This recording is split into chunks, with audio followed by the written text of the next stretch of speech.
அதாவது முருகன் என்று சொன்னா அழகு அப்படின்னு எல்லாருக்கும் தெரியும்.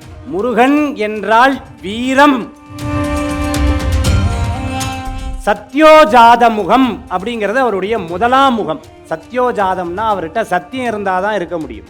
சத்தியம் இல்லைன்னா அவர் பக்கத்திலேயே போக முடியாது. பக்தர்களை மதிக்கும் முருகனாக, பக்தர்களுக்கு அனுக்கிரகம் செய்யக்கூடிய முருகனாக அந்த முருகனை பார்க்கிறார். உலகளந்த பெருமாள்னு கேள்விப்பட்டிருக்கோம். யாரை சொல்லுவா? பெருமாளை சொல்லுவார். ஆனா முருகப்பெருமான் இரண்டாவது முகமாக பூமிக்கும் வானத்திற்கும் காட்சி கொடுக்கக்கூடிய முருகன் இரண்டாவது முகம் வாமதேவ முகம்னு பேரு. குழந்தை முகமாக முருகனை நீங்க பார்க்க முடியும். அடுத்தது குமரனாக முருகனை நீங்க பார்க்கலாம். குமரன் வடிவமாக முருகப்பெருமானை பார்க்கலாம். இரண்டாவது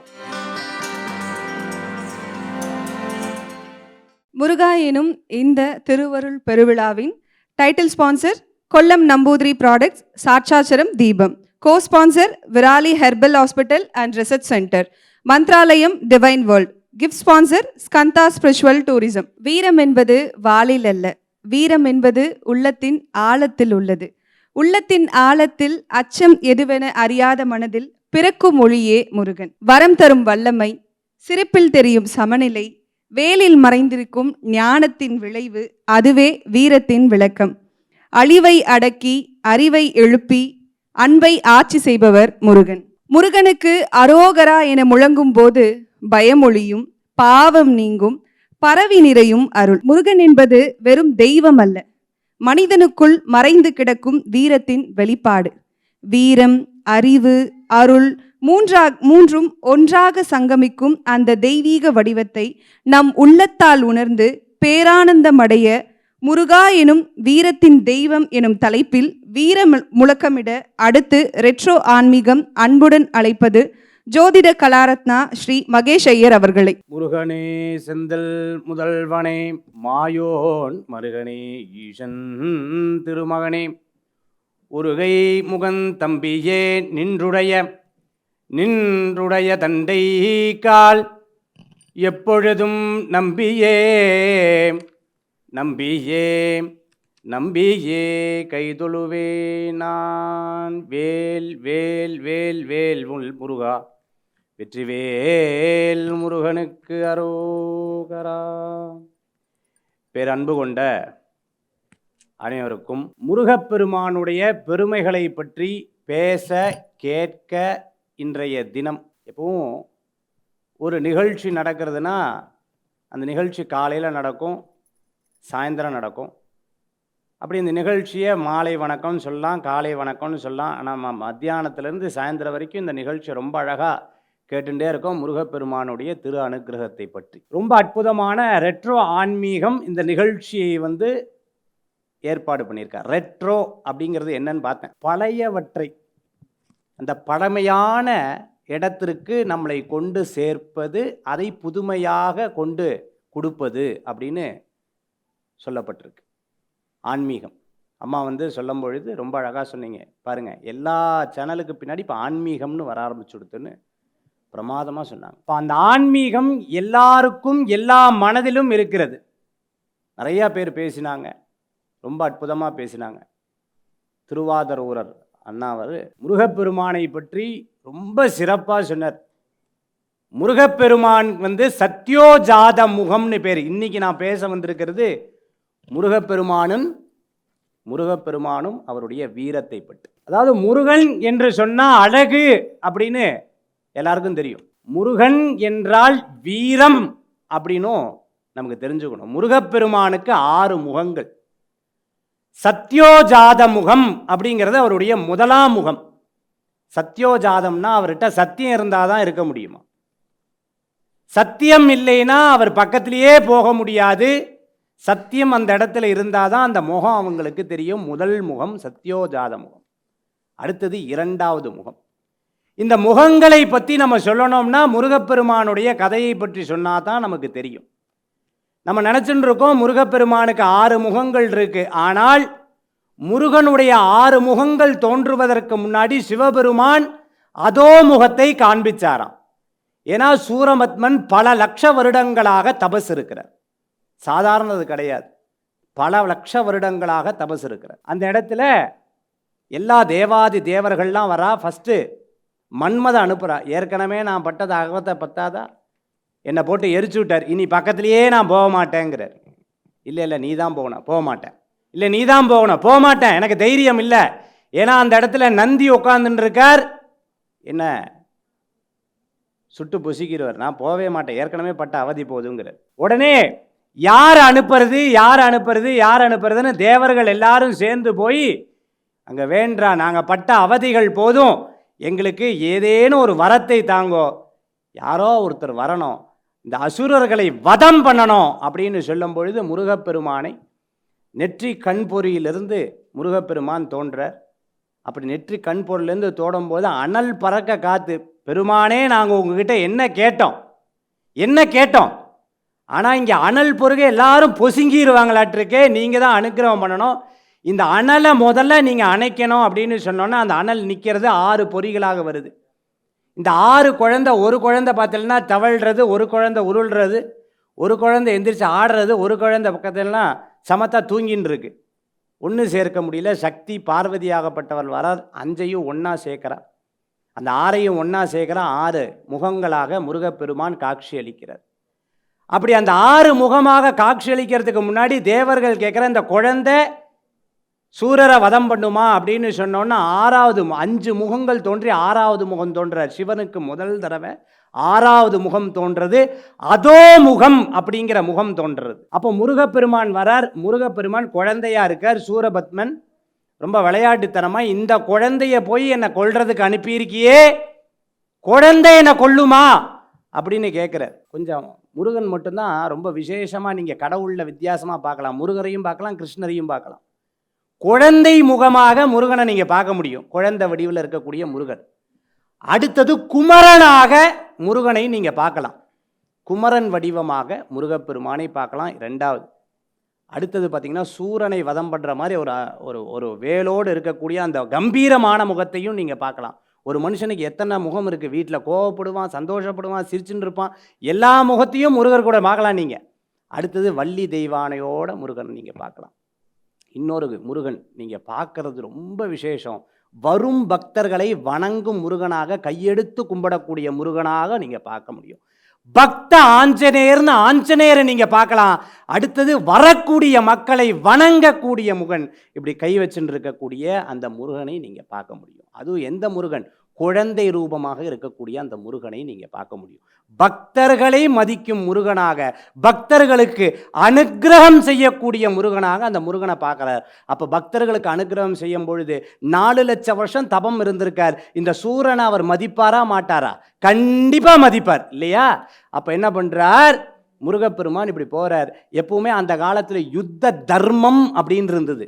யுத்த தர்மம்னா என்னென்னா, இங்கே வா, நான் சொல்கிறேன், பேசாமல் இதெல்லாம் விட்டுவிடும், இதெல்லாம் வேண்டாம், இதெல்லாம் விட்டுவிடுன்னு சூரபத்மனுக்கு ஒரு வாய்ப்பை கொடுக்குறார். சூரபத்மனுக்கு வாய்ப்பு கொடுத்தா சூரன் எங்கே கேட்குறது? ஏன்னா அசுரத்தன்மை உள்ள இருக்கும் பொழுது அந்த எண்ணங்கள் தோன்றாது. அப்போ என்ன பண்ணுறார்? சிரிக்கிறார். அப்போ முதல் முகம் அவர்கிட்ட சத்தியோஜாத முகத்தை அவர்கிட்ட பார்க்கல, சத்தியமாக அவர் வந்து நிற்கலை, அதனால் அவருக்கு பிடிக்கல, 2வது விட்டுவிட்டார். 2வது முகம் அந்த சூரன் வந்து சொல்கிறார், இந்த குழந்தைய போய் என்னை கொல்ல விட்டுருக்காரே அப்படின்னு சொல்லும் பொழுது அடுத்த நாள், அதாவது நெக்ஸ்ட் டே, செகண்ட் டே பார்க்கும் பொழுது பார்த்தீங்கன்னா திரும்பி பார்க்குறார், கடல் முருக முருகன். உலகளந்த பெருமாள்னு கேள்விப்பட்டிருப்பேன். யாரை சொல்லுவா? பெருமாளை சொல்லுவார். ஆனால் முருகப்பெருமான் 2வது முகமாக பூமிக்கும் வானத்திற்கும் காட்சி கொடுக்கக்கூடிய முருகன். 2வது முகம் வாமதேவ முகம்னு பேர். நீங்கள் முருகனுக்கு அர்ச்சனை பண்ணும்போது திருசதியில் 2வது அர்ச்சனை துளசியினால் அர்ச்சனை பண்ணணும். யாருக்கு துளசியினால் அர்ச்சனை பண்ணுவா? பெருமாளுக்கு அர்ச்சனை பண்ணுவா. அப்போ முருகனுக்கு 2வது முகமாக 2வது முகம். ஆனால் வரக்கூடிய பக்தர்கள் மேலே எவ்வளோ அளவு கடந்த பாசம் முருகனுக்குன்னு பாருங்க. எப்போ 3வது முகத்தை காமிக்கிறாருன்னா, கோயிலில் 3வது முகத்தை நீங்கள் பார்க்க முடியாது, கண்ணாடி வழியாக தான் நீங்கள் பார்க்க முடியும். அகோர முகம்னு பேர். என்ன முகம்? அகோர முகம். இந்த அகோர முகம்னு என்ன? சூரபத்மனை வதம் பண்ணக்கூடிய முகம் அகோர முகம்னு 3வது முகம். 4வது முகம் தத்புருஷ முகம்னு பேர். சூரனை வதம் பண்ணியாச்சு, சூரனை வதம் பண்ணியாச்சு. 2 மயில், ஒன்று இந்திர மயில், ஒன்று அசுர மயில்னு. நமக்கு தெரிஞ்சது ஒரு மயில் தெரியும். முருகனுடைய வடக்கு புறமாக இருக்கிறது பார்த்தீங்கன்னா இந்திர மயில்னு பேர். அந்த மயிலை கும்பிட்டெல்லாம் செல்வம் சேரும். அதே தெற்கு முகமாக இருக்கக்கூடிய மயில் பார்த்தீங்கன்னா அசுர மயில்னு பேர். அதுதான் யுத்தத்துக்கு போகக்கூடிய மயிலாக இருந்துன்னு இருப்பார். அப்போது முருகனை கும்பிடும்போது அதனால் இந்திராட்ச கடாட்சம் கிடைக்கும்னு ஏன் சொல்லலாம்னா, மயில் வடக்க பார்த்துருக்கக்கூடிய முருகனுக்கு இந்திராட்ச கடாட்சத்தை கொடுக்கக்கூடிய முருகனாக அருள் பண்ணுவார் அப்படின்னு சொல்கிறா. 3வது முகம். அடுத்தது 4வது முகம் தத்புருஷ முகம், சாந்த முகமாக காட்சி கொடுக்குறார்.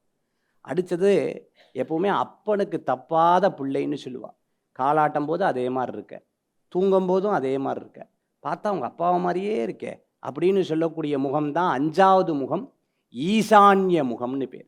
5வது முகம் ஈசான்ய முகம்னு பேர். என்ன புஷ்பத்தினால் அர்ச்சனை பண்ணுவேன்னு தெரியுமோ? பில்வத்தினால் அர்ச்சனை பண்ணுவேன். நீங்கள் அரளிப்பூ முருகனுக்கு ரொம்ப சிறப்புன்னு சொல்கிறோம். எந்த முகத்துக்கு அது பூஜை பண்ணுறதுன்னா அகோர முகம்ன்ற 3வது முகத்துக்கு தான் அரளி புஷ்பத்தை வச்சு பூஜை பண்ணுவா. அதனால தான் ரொம்ப கஷ்டமாக இருந்தால் கவலைப்படாத, அரளிப்பூவை வச்சு நீ அர்ச்சனை பண்ணு போதும் அப்படின்னு பெரியவங்க சொல்லுவா. அப்போது அந்த 3வது முகத்துக்கு தான் அரளி புஷ்பம், 5வது முகத்துக்கு பில்வப்பூ, பில்வத்தை வச்சு அர்ச்சனை பண்ணுவோம். ஏன்னா சிவனாக அங்கே காட்சி தரக்கூடியவர். அடுத்தது இது எல்லாமே முடிஞ்சிடுது. அடுத்தது 6வது முகம். எங்கே சிவபெருமான் காட்சி அழிச்சார் இல்லையா, அந்த 6வது முகம் சிருஷ்டி ஸ்திதி சம்ஹாரம் திரோபாவ அனுக்கிரகம்னு அந்த முகத்தை காமிக்கிறார். சிருஷ்டிங்கிறது யாரு? பிரம்மனால் படைக்கப்படக்கூடியது சிருஷ்டின்னு பேர். ஸ்திதிங்கிறது மகாவிஷ்ணு பண்ணக்கூடியது. இதை காட்சி கொடுத்துட்டாரா? 2வது முகம் மகாவிஷ்ணுவாக காட்சி கொடுத்துட்டார்.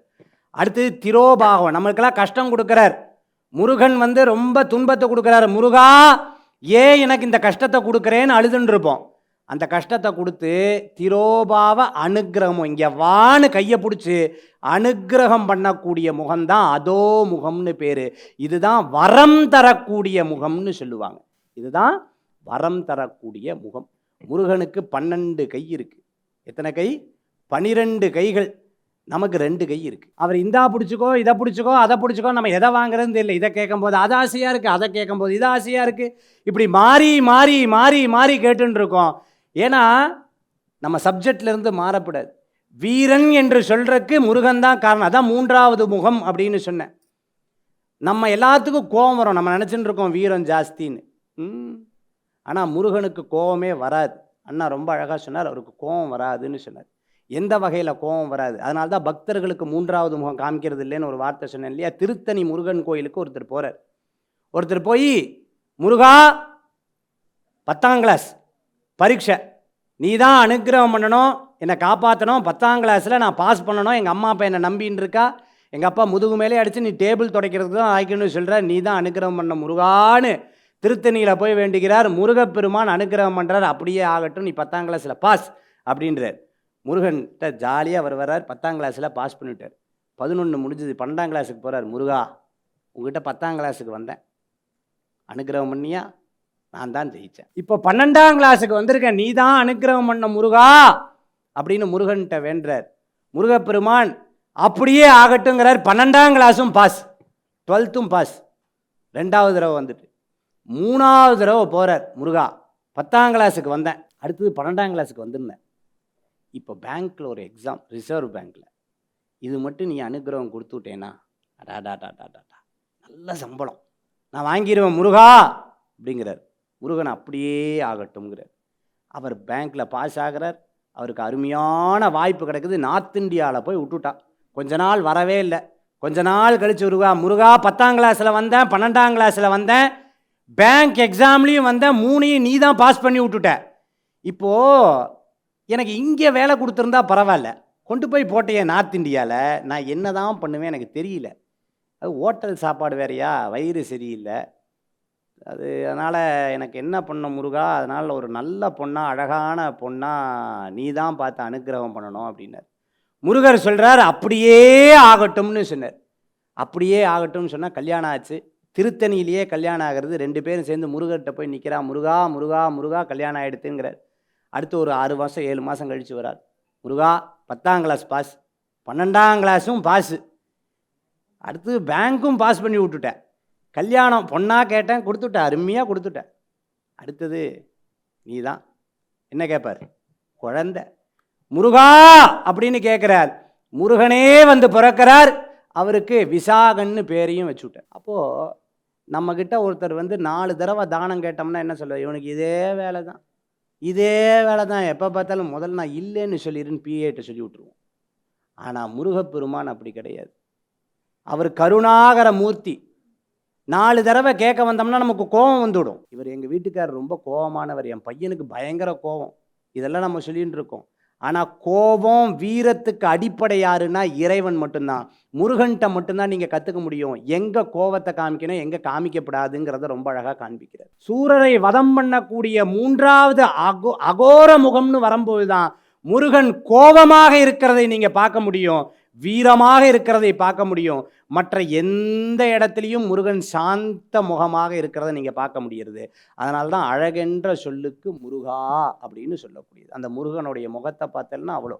முருகனை கும்பிட்டா கம்பீரம், முருகனை கும்பிட்டா தைரியம், முருகனை கும்பிட்டா எல்லாத்துக்கும் ஒரு தைரியம் வேணும். ஸ்கூலுக்கு போனோம்னா ஒரு தைரியம் வேணும். சின்ன வயசில் ஸ்கூலுக்கு போகிறது காலெல்லாம் நடுங்கும். ஏன் நடுங்கிறது? ப்ரேயரில் நிற்கணும், பாஸ் பண்ணணும், எக்ஸாம் எழுதணும், எக்ஸாம் வரும்போது கையெல்லாம் நடுங்கும். அடுத்த நிலைக்கு போகும்போது, வேலைக்கு போகும்போது, வேலைக்கெல்லாம் போகணுமே, அதுக்கு ஒரு தைரியம் வேணும். எல்லாத்தையும் சமாளிக்கணும். அங்கே இருக்கக்கூடிய பாலிட்டிக்ஸ் எல்லாம் சமாளிக்கணும் வேலையில். தொழிலில் அதை விட, தொழிலில் யார் என்ன பண்ணுறா, 1ஆம் தேதியானா சில பேருக்கு பயம், 1ஆம் தேதியானா சில பேருக்கு ஜாலி. அப்போது ஒவ்வொரு இடத்துலையும் ஒவ்வொரு பிரச்சனைகள் இருக்குது. இது எல்லாத்தையும் ஃபேஸ் பண்ணுறதுக்கு தைரியம் வேணும். கல்யாணத்தை ஃபேஸ் பண்ணுறதுக்கு தைரியம் வேணும். ஒரு கல்யாண விஷயத்துக்கு போயிருக்கேன். பொண்ணு மாப்பிள்ளையை உட்காந்துட்டு இருக்கார். வாத்தியார் அங்கே மந்திரம் சொல்லிட்டு இருக்கார். மாப்பிள்ளைக்கு கையெல்லாம் நடுங்கிறது, கிடுக்கிட்டு கிட்டு கிட்டு கிட்டு கிட்டு நடுங்கிறது. பொண்ணு தைரியமாக உட்காந்துட்டு இருக்கா. அடுத்து தாலி கட்டுறது நீ தானே கட்டு அப்படின்னு. மாப்பிள்ளைக்கு நடுங்கிறது கை. ஏன்பா சார் இந்த கூட்டத்தில் இவ்வளோ பேர்த்த வச்சு எப்படி சார் சமாளிப்பேன்னு கேட்குறேன். அப்படி தாலி எடுத்து கட்டும்போது நடுங்கிறது. அப்போ கல்யாணத்துக்கு ஒரு தைரியம் வேணும். குழந்தை பிறந்ததுன்னா குழந்தைய ஸ்கூலில் படித்து காப்பாற்றி வேலைக்கு அனுப்பி அதுக்கு ஒரு தைரியம் வேணும். கல்யாணம் பண்ணி கொடுக்கறதுக்கு ஒரு தைரியம் வேணும். பேரம்பேத்தியை வளர்க்குறதுக்கு ஒரு தைரியம் வேணும். இத்தனை தைரியம் வேணும்னா அந்த தைரியமே உருவான அந்த முருகப்பெருமான் பின்னாடி இருந்தால் தான் எல்லா காரியமும் நடக்கும். தவிர நானாக நினச்சி நானாக பண்ணுறேன்னு நினச்சா எந்த விஷயமே நடக்காது. ஒரு சோனியாக இருக்கக்கூடியவர் இப்படியே போகிறார், துணூண்டு போகிறார். ஒருத்தரை கூப்பிட்டு பலார்னு ஒரு அறை விடுறார். அவர் அலாரும் ஒரு அறை விட்ட உடனே கன்னத்தில் அடி வாங்கிட்டு ஐயோ அப்படின்னு போகிறார். அடுத்த நாள் அவர் வரார். ஒரு 6 பேர்த்த நல்ல ஜிம்பாடியாக கூட்டிகிட்டு போகிறார். நல்ல ஜிம்பாடியாக கூட்டிகிட்டு போனோடனே அந்த அடி கொடுத்தவர் இருக்கார் பார்த்தீங்களா, அந்த இடத்துல உட்காந்துட்டு இருக்கும்போது இவர் தைரியமாக போகிறார். தைரியமாக பார்த்தோன்னா இங்கே வாடான்னு அவர் சொன்னார். நேராக போய் என்ன நேற்று அடித்த எங்கே அடி, இப்போ படி. எந்த தைரியத்தில் அவர் போய் நின்று அடின்னு கேட்டார்? வேறு ஒன்றும் இல்லை, பின்னாடி இருந்த 6 பேர். அப்போ பின்னாடி ஒரு 6 பேர் பலசாலி இருக்கும் பொழுதே அந்த சோனிக்கு இவ்வளோ தைரியம் வந்தது. அப்போ நம்ம பின்னாடி யார் இருக்கா? என் பின்னாடி யார் இருக்கார்? முருகன் இருக்கும் பொழுது நம்ம எந்த கவலையுமே பட வேண்டியதில்லை. வாரியார் சுவாமிகள் ரொம்ப அழகாக சொல்லுவார். 3 விதமான விஷயங்கள் இருந்தால் உங்கள் வாழ்க்கையில் உங்களுக்கு பதவி கிடச்சிரும் அப்படின்னு சொல்லுவார். என்ன அந்த 3 விதம் அப்படின்னு கேட்டேன்னா, 1 பசித்திரு அப்படின்னு சொன்னார். இந்த பசித்திரு அப்படின்னு சொன்னால் பசியாக இருக்கணுமா பட்னியாக இருக்கணுமா அப்படி கிடையாது. பசித்திரு அப்படின்னு சொன்னால் என்ன விஷயத்துக்கு பசித்திருக்கணும்? ஞானப்பசி இருக்க வேண்டும்ங்கிறார். அந்த பசித்திருல பா எடுத்து தனியாக வச்சுருங்க. அடுத்தது பார்த்துட்டேன்னா தனித்திரு அப்படிங்கிறார். தனித்திருந்தா தனியாக போய் உட்காரணுமா? அதுவும் கிடையாது, தனியாக உட்காரப்படாது. எல்லா விஷயத்தையும் தனித்திருங்கிறார். எல்லா விஷயத்தையும் தனித்திருங்கிறார். அந்த தனித்திருலேருந்து தா எடுத்துடலாம். அடுத்தது விழித்திருங்கிறார். இந்த விழித்திருலேருந்து வி எடுத்துருங்க. பசித்திருல பா, தனித்திருல தா, விழித்திருல வி. இந்த 3ஐயும் சேர்த்துட்டேன்னா பதவி. இந்த பதவின்னு உனக்கு கிடைச்சிரும். இந்த 3ம் யாரு கொடுக்கறதுனா முருகப்பெருமான் தான் கொடுக்கறது அப்படின்னு ரொம்ப அழகாக சொல்கிறார். அந்த மாதிரி ஒரு மனிதனுக்கு வீரம் வேண்டும் அப்படின்னு சொன்னால் வீரம், அந்த வீரமே உருவான முருகப்பெருமான் கூட இருந்தால் போதும். வாழ்க்கையில் எல்லா விஷயங்களிலும் நாம் வெற்றி பெற்றுவிடுவோம்.